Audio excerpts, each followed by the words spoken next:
Yes! Hello, world! Your sisters are here, ready, open, and as fabulous as possible.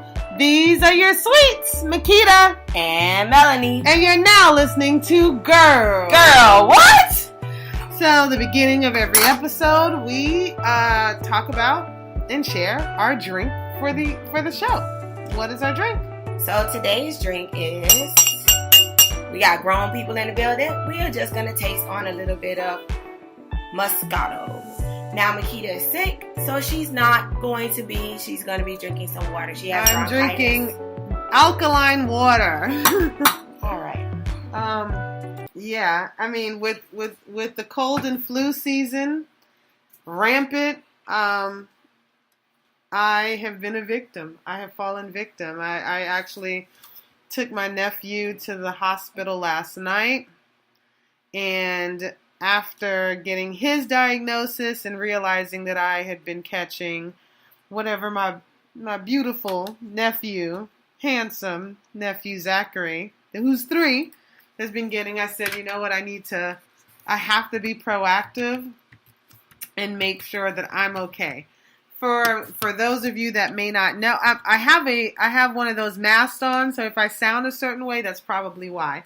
Anyway, it's been a while since I've even talked about this, but many of you already know that I'm a breast cancer survivor, a 2-time breast cancer survivor. So anything related to illnesses or little colds, like I have to be a little bit more proactive than most.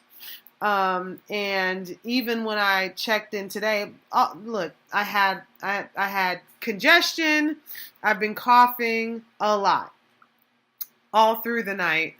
And so I said, let me go and get myself checked. And, when I told them about my health history, they basically said that it was a little bit more of a heightened, I'm in a higher bracket. Whatever, they moved me like 3 times to 3 different rooms, and at the end of everything, I was diagnosed with bronchitis. Yay! Oh boy! And I'm sitting right next door. But I have the mask on. Yeah, I know. I can't get sick. And we had this debate this week about the flu shot versus. I know. Yeah, we were talking about that before.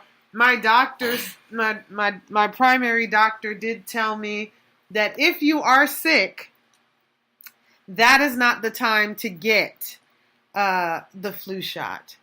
So it's, I think one of our girlfriends did say that her and her sons, they do get immunized, and I think she was sick and had gotten the shot. And so, anyway, all right, that's just a little tidbit of information. Topics. Hot topic! Real quick, because we got a special guest. Guest. We're going to utilize as much of this time talking with our guests. Yeah. So, any highlights you want to discuss? I just jotted down 3 things. First thing, this happened this week. Came out that Trump attempted to fire Mueller in June. And his legal counsel or his counsel, I don't know what the title of this person is, but anyway, he kind of convinced Trump not to go that route, which may have helped him in the end. Well, he threatened that he was going to resign himself.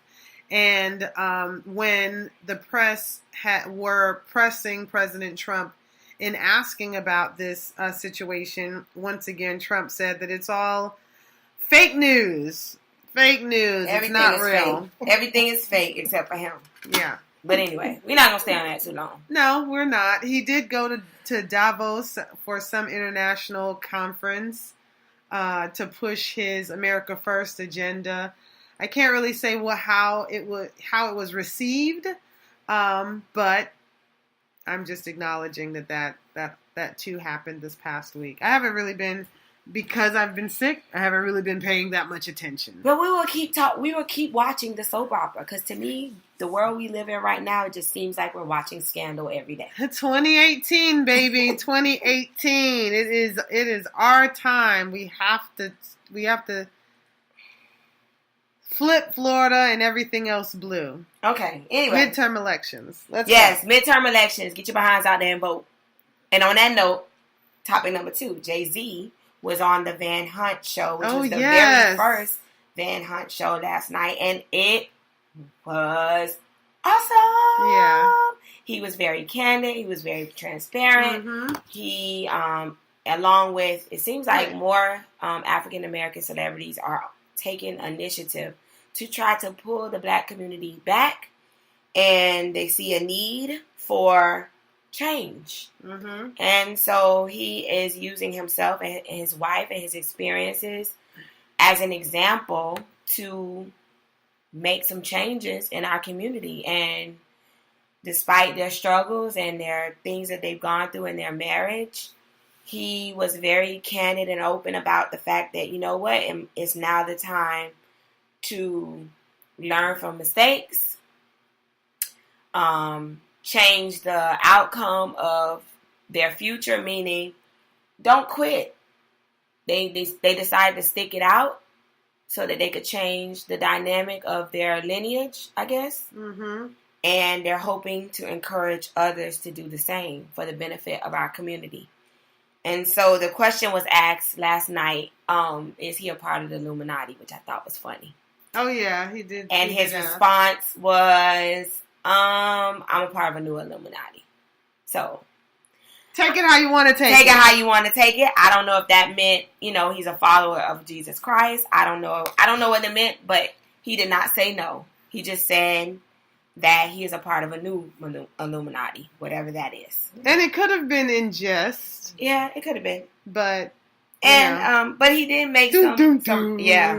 He left us to figure out what he meant by that. But all I can say is the jewels that he dropped in terms of how money is not important, how, when you're a powerful man, how a lot of times you fall to the enemy's, demise, especially when it comes to relationships or marriages. And so a lot of things that he was saying was like very, it was encouraging. Van asked him if he would allow the new babies to run through the White House at this point. And he kind of was like, because I guess Blue Ivy went and visited the White House when President Obama was in office. Yeah, it was because President Obama was in office. He was like,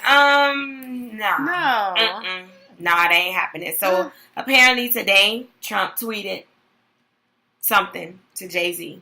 Oh, Lord. Saying that, alluding to the fact that now, unemployment rate for African Americans if he don't down. Get off of but it, there's so many. He has done nothing to get. But you know what? But he totally missed the point of what JayZ was saying. He's always gonna miss the point, and that's the point. He's always gonna miss what we're trying to say. JayZ's point was, at the end of the day, just because you throw money in Black people's faces doesn't mean that it results to happiness. Mm-hmm. And money is not everything. And so, and he ain't throwing no money our way. Okay, he's still taking credit for something that the previous president had done.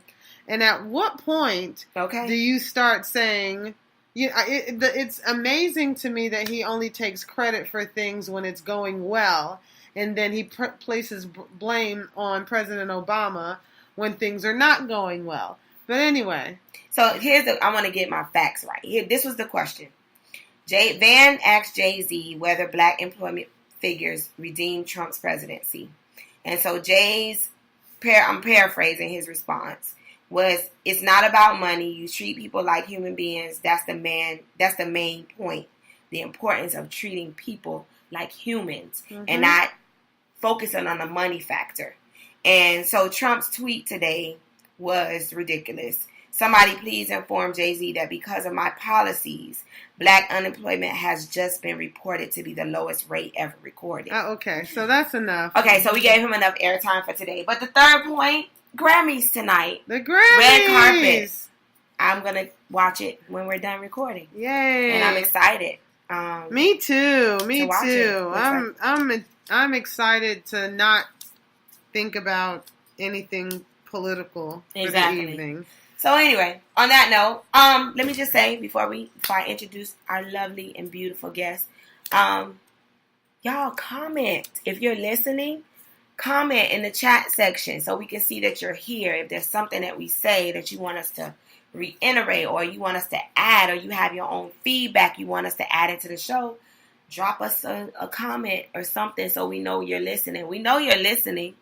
We can see the followers, we can see the views, but we are list. I don't know how you say it. It's not views, it's listenership. Yeah, I guess subscriptions. Subscriptions. Yeah. So please comment and I'll chat back. But anyway, without further ado, we have the lovely, multifaceted entrepreneur in the building, Mrs. Thea White Long, and I'm going to let her introduce herself, and I'm going to let her tell you everything she wants to tell you. But tonight's topic, episode 30, is making money moves, and we are going to be discussing the importance of having multiple income streams.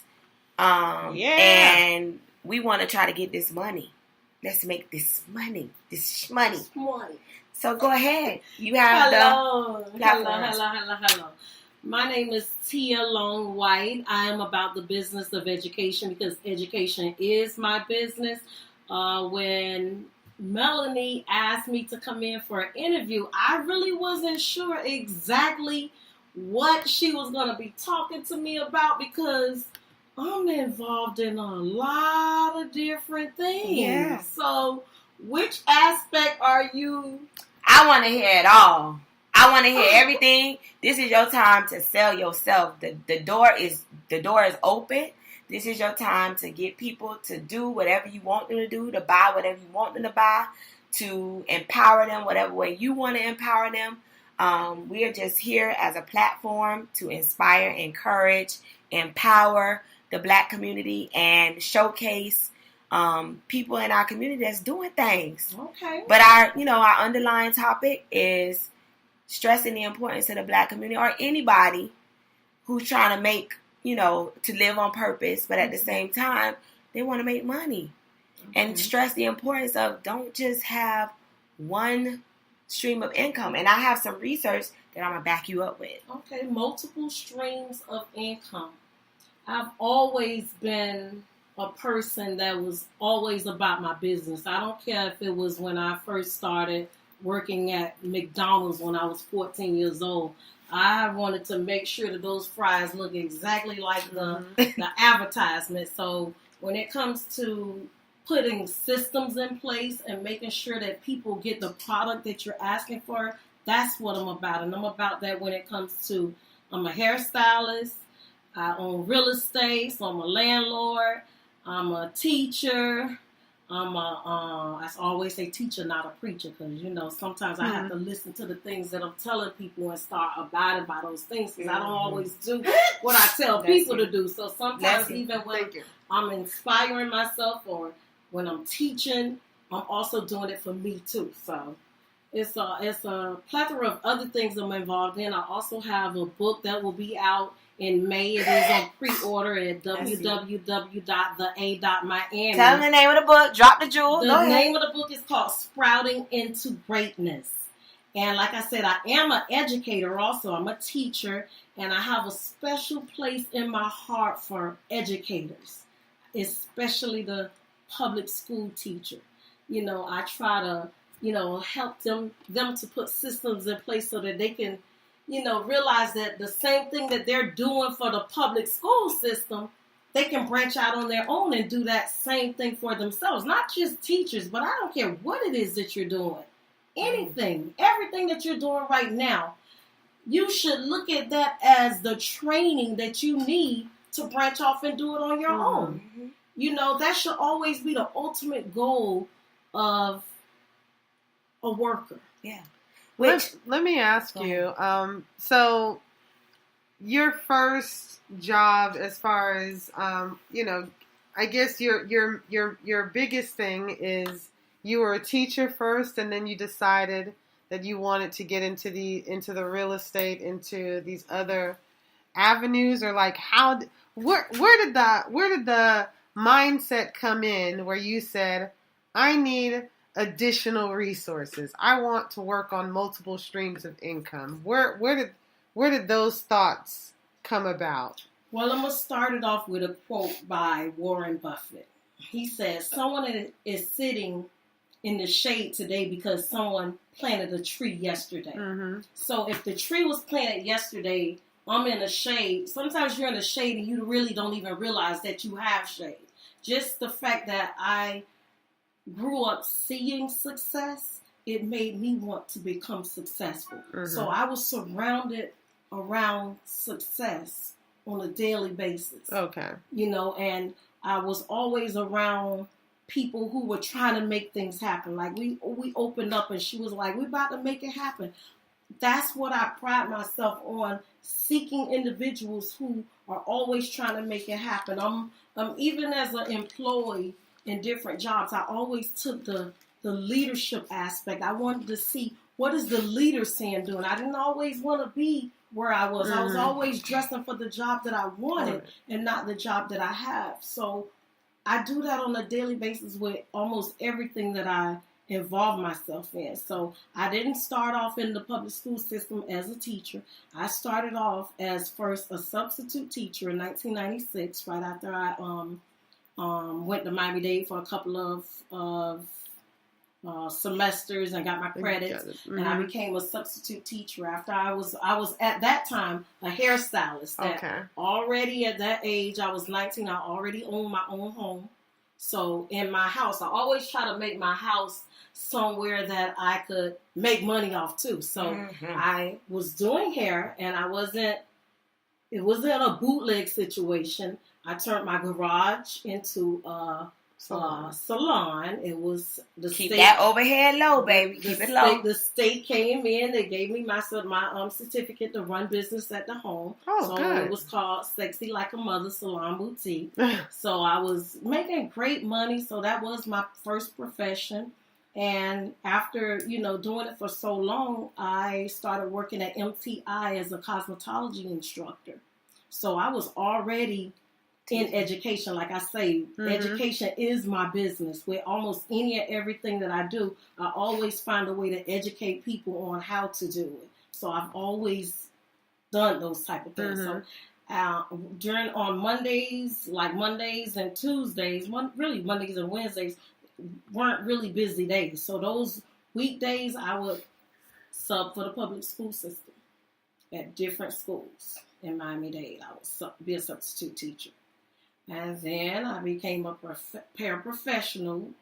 It was called paraprofessional back then. It was called teacher's aide back then. I became a paraprofessional. We're making her think back. Yes, it was from years ago. So I was thinking, I was always trying to do things that were going to benefit me and my family. Because as that time was going along, I was just popping babies. I have 5 kids.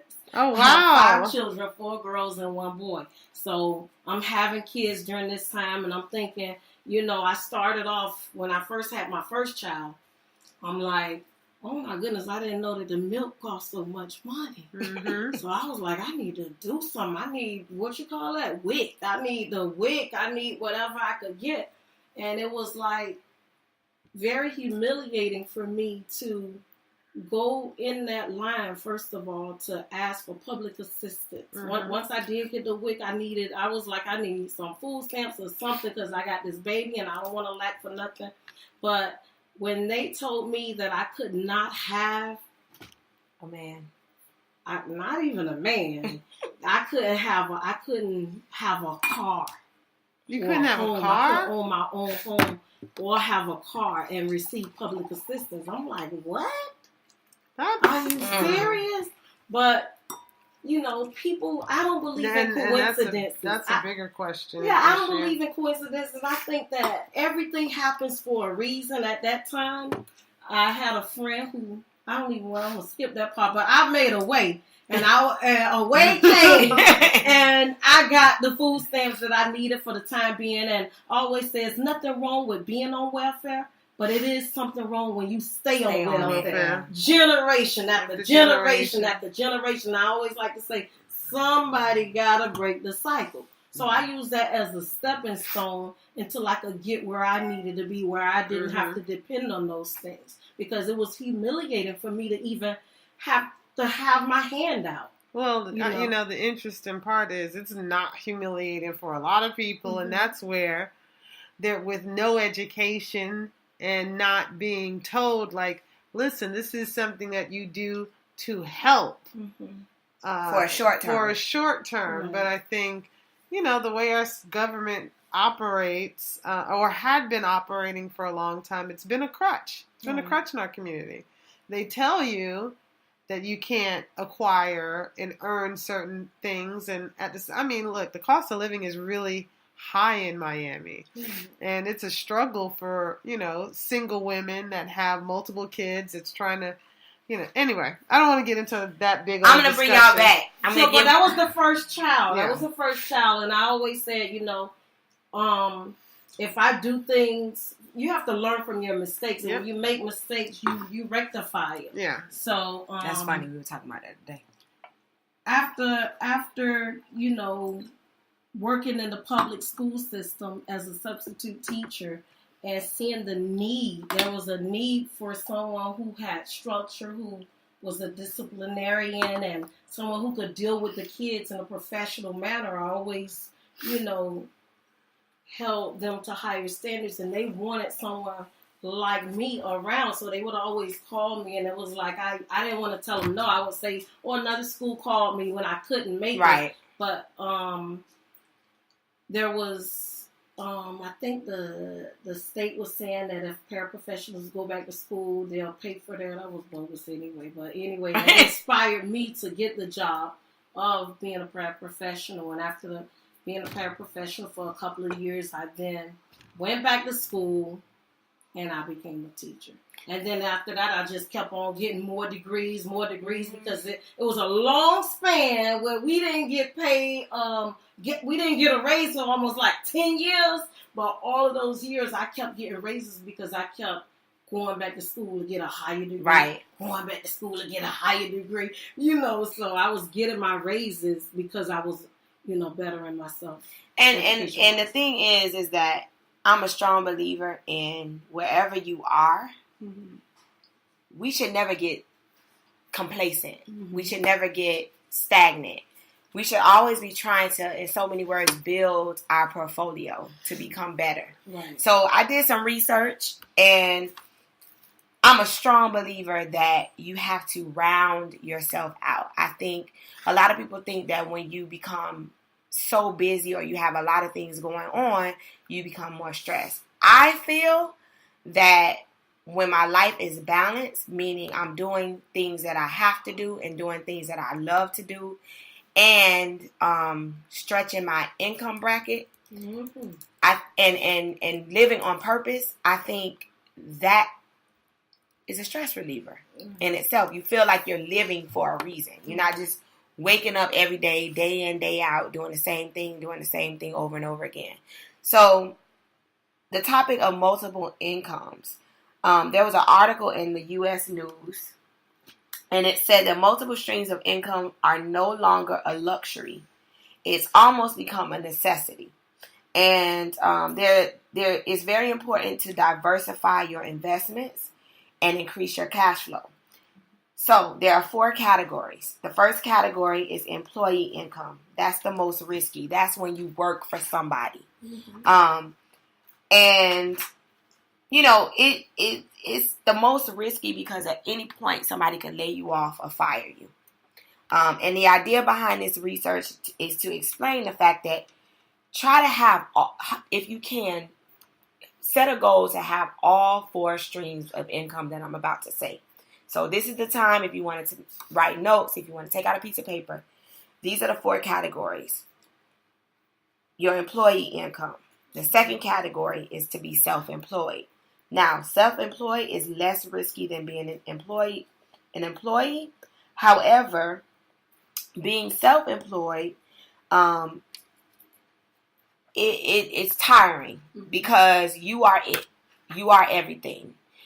If you go on a vacation, you're losing money. Mm-hmm. When you work for yourself and only yourself, everything depends on you. Okay, so you done bought a business. You got a business, but you running it. Right. No, you don't have enough cash flow. You don't have enough money to hire anybody to do it. So you're the only one doing it. Mm-hmm. All right. So I've listed 2. The third one is to be a business owner. Now, a business owner, it is less risky than the other 2 that I mentioned. This is where you own a business, probably a franchise, and you have the money to hire employees, and the employees do the work for you. So if you go on vacation, the business is still running. It's still going. You won't lose income. So, out of the 3 categories, this one is probably the better one. Now, that's not to say that you can't have all 3. Which one is the better one? Out of the employee income, self-employed, and the business owner is the best one of the 3. Now, the 4th one, this is the best one of them all. The 4th one is to have investor income. This is where you round your portfolio out. This is where your money works for you. Mm-hmm. This is where the investments come in, real estate, as you discussed. This is where it doesn't require as much of your time and energy. You invest your money, you put it where it needs to go, and the money works for you. I'm a strong believer. Have that goal to have 4, if not eventually that last one, that investor income. Mm-hmm. People who have investor income, those are the ones who live totally different than everybody else. Mm-hmm. Yes. That should be your goal. I pride myself every year to do something in the 4 categories with the mindset that eventually I want to only be in the 4th category. On the right side of the quadrant. Yes, on the right side of the quadrant where you are the one investing the money. These are the people that invest in other businesses and they let the business owners and the self-employed do the work. So big business and investors, the side of the quadrant that you want to be. Now, there are some people that are bigger risk takers. Mm-hmm. Some people just don't have the employee income. They just step out there. I'm not one of those people. I like nice things. Mm-hmm. However, and I do have employee income right now. However, I have other streams of income as well with the hopes that one day, each category, I'm going to let go. That's right. And that should be your goal. Those 4 categories. Like you all mentioned with the WIC and the income from the state. It's nothing wrong with that. But it should be a temporary a temporary situation. Mm-hmm. Because everybody has struggles. Everybody falls on hard times. That's what it's supposed to be used for. Yeah, as a means in the midst. Yeah, but I think, that's what we know it's supposed to be, but there's the disconnect of not now. When folks apply, there isn't the responsibility on the agency, like saying, listen, you're going to be getting this for this amount of time. Mm-hmm. And in the midst of it, we need to be preparing you. I don't know if that's happening. Mm-hmm. I don't know if that was ever happening, and maybe they're trying to still trying to figure that out, and how you kind of educate them in understanding, like, this is something that we're helping you for the temporary. This isn't a long term. You reapply. Right. You have to make some different changes. I don't know. I'm just saying. I honestly don't know if that's something that's been happening. I think it's things that they've tried to implement, and maybe it's just fallen through the cracks because it's such a there's a huge need for these economic and social programs and whatever. And the thing is, I know maybe some of you, like maybe a couple years ago, I probably would have been listening to the show myself and been like, okay, I hear what they talking about, but I ain't there. Like, I can't even fathom or see that would be, something that I could do. But everything is possible. Everything is possible. When you put God first, and you're intentional and you're patient and you set the first step at moving forward toward a goal is making a decision to do it. Yes. That's the first step. The first step is saying, even when if you want to start a business, do it in steps. Make notes. Okay, this year I'm going to file for starting my business. And that might be it for the year. Right. That might be all you've done all year. But then next year you say, okay, now I'm going to take maybe $1,000 this year and put it into my business. Mm-hmm. You set many goals. You set little goals. And before you know it, it's big. All you got to do is start. A lot of people think that people that are on the top just fell on top of the mountain. I mean, it took, like you said, small everyday steps that add up to make a big difference for the world. Right. But you have to start. Yeah, you have to start. And it can't be all about talk and not walking the walk, because everybody say they're going to do this and they're going to do that. And when they see somebody else doing it, they say, "Oh, I could have done that. Yes. Or I could do this." You ain't doing nothing but running your mouth. Yes. And that person is getting it. Yes. So, I mean, there's 1% maybe that gets inheritance, like a Donald Trump, and they just have the money. They just have it. But majority of us, we don't just have it. We have to birth it. We have to grind to get it. We have to, and some of it is a risk. You take a risk. It might not, go to where you want it to go. But if you keep God in it, He'll show you. And one step turns into 2 steps. And once you start, you'll meet somebody and then it'll turn into something else, or they'll show you another way to do something, or, you take one step and then you find out another thing you should do and it just doesn't stop. But if you don't start. And it's funny that you talked about those the quadrants, the left side of the quadrant and the right side of the quadrant, and the goal should always be to be on that right side, to be an investor that, transform if you do have a small business, transfer it to big business. Yes. We want to think big, and we want to understand that a lot of people think that what separates us is whether we're white or we're black, but I always say that's far from the case. What separates us is if we are rich or if we are rich poor. Or poor. And poor people can't do the things that rich people can do. And rich people don't want to do the things that poor people do. Rich people go through great measures to separate themselves from the things that the poor get. All the way from free education, all the way from living in gated communities. They will put up big old barricades to keep certain mindsets away from them and their children. They don't even want certain things to be said in front of them and theirs. That's why they go through great measures to separate themselves. And that's just how it is. But then, and you also have to think about, why are our communities not being educated in becoming business owners, becoming investment type individuals? Our system, the way that it's set up right now, and the way that our educational system is going, is only pushing us to be the workhorses. I think a lot of us kind of figured things out, not necessarily by the people that we're around, but maybe some people that are kind of in our circles. We don't necessarily know what they do, but we have ideas of they're doing something different than what everyone else is doing. I want to know what they're doing something different, and I need to know what it is, because there's no way I can hang around a bunch of millionaires and not become one myself. Yeah. Yes. I mean, if I see success, of course I'm gonna be successful. If I'm poor and I'm hanging out with a bunch of rich people and I'm looking at the things that they have, I'm looking at the things that they're doing, I start copying that lifestyle.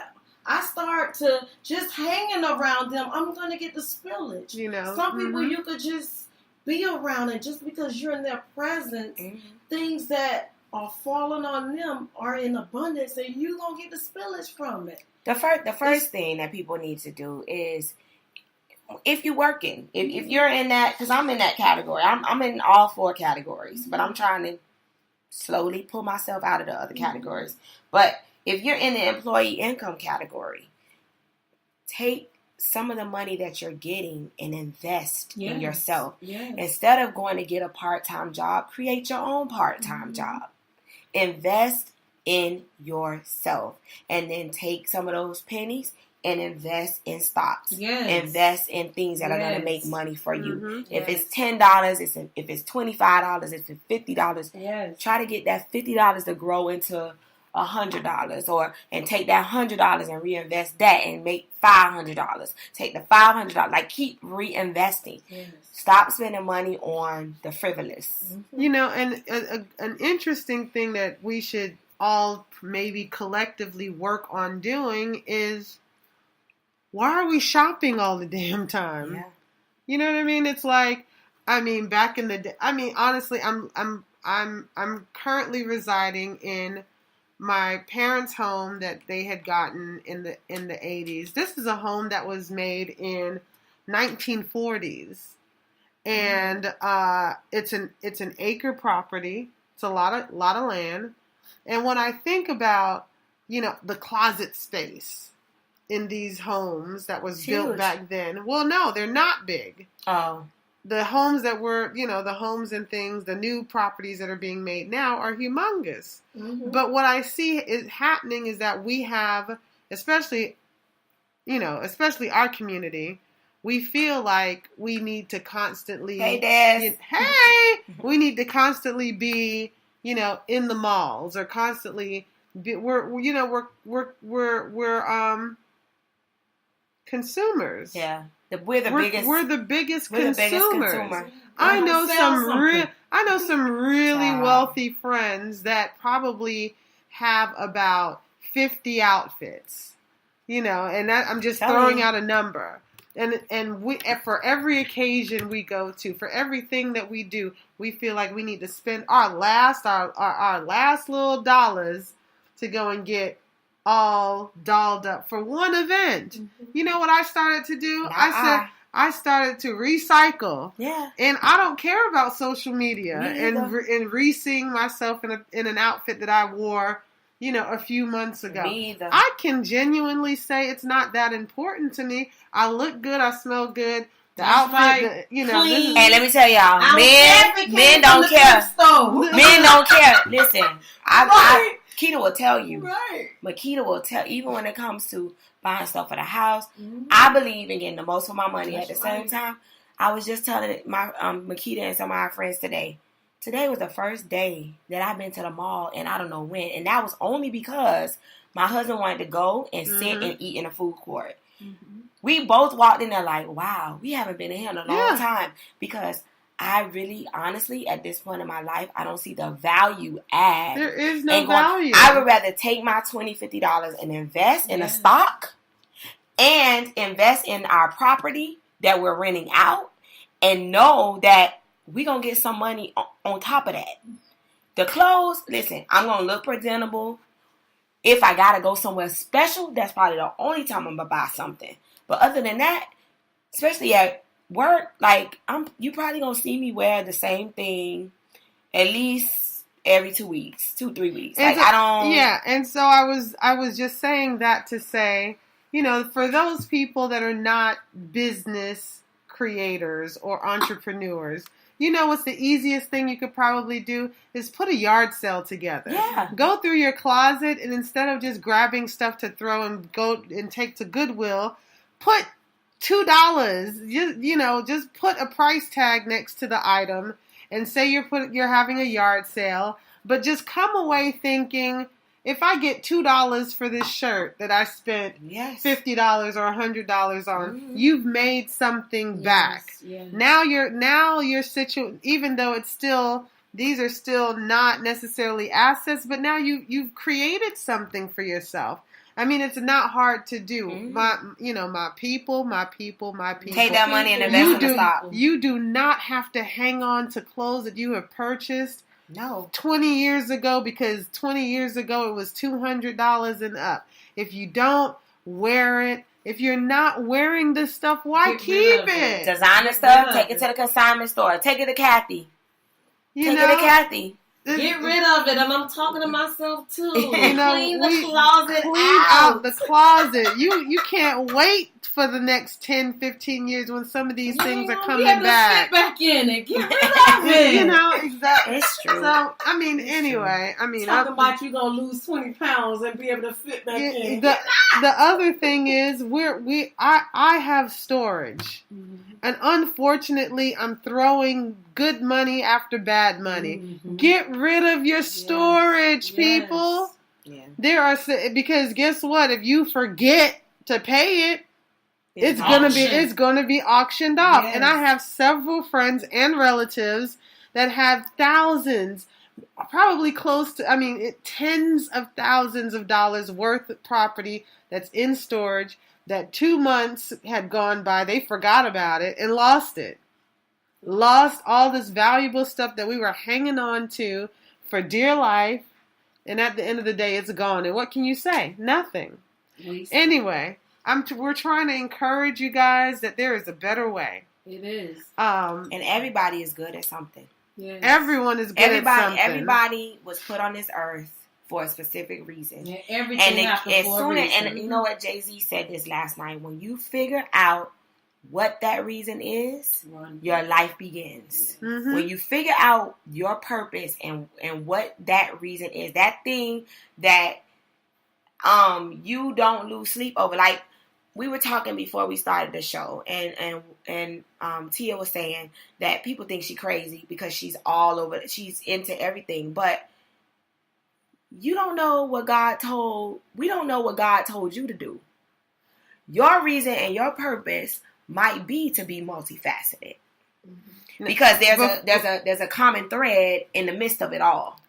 And before we get into that, we are down to our last... We have 2 minutes. 2 minutes? Yes. Yes, it goes by fast. It does. It really does. But my point is, find your purpose. When you find your purpose, soar. Take off. Yes, and Melanie, a lot of people unfortunately go to their death without finding their purpose. Yes. I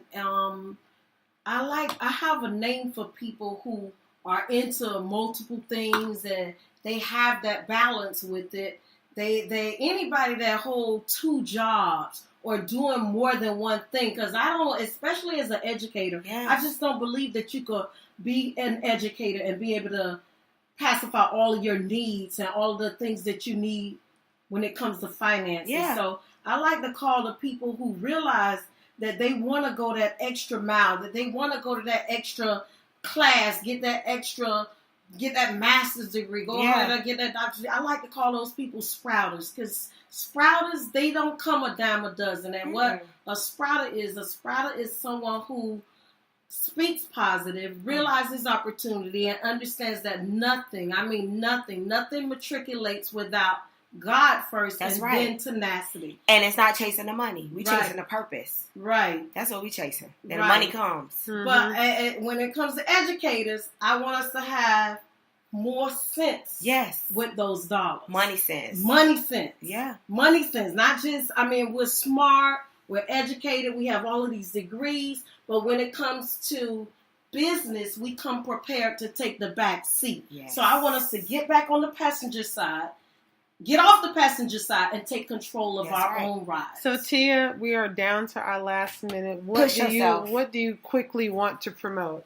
What I want to promote is my book. For those who have already done the review, and those who have already ordered it at www.thea.miami, your book will be coming. But make sure to do a review on it at goodreads.com. I got you. And I appreciate everything. For those who have not ordered the book yet, you can go to www.tea.com Miami. That's MIAMI. Tia THEA.Miami. All things we're done through him and for him. And I just paraphrase Colossians 1:16. You've been tuned into Gurl. What? Hey.